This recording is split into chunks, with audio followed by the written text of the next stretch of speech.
ഞാനിപ്പോ 2 പകുതിയായിട്ടാ നിന്റെ മുന്നിലിരിക്കുന്നത്. ഒരു പകുതി നിന്നെ വേണമെന്ന് പറയുന്നു,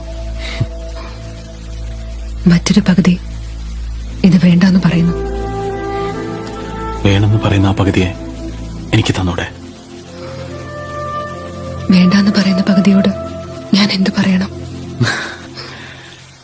പാത്രം കഴുകാനും മുറി തൂക്കാനും പൊടി തുടയ്ക്കാനും പണിയെടുക്കാനും നീയില്ലേ മറ്റൊരാൾ എന്തിനാന്ന് ചോദിക്കുന്നത്. വീട്ടിലേക്ക് പോകാനും പ്രോഗ്രസ് ഒപ്പിടാനും നീ തന്നെയാ നല്ലത് എന്ന് പട്ടം ചാർത്തി തരുന്ന.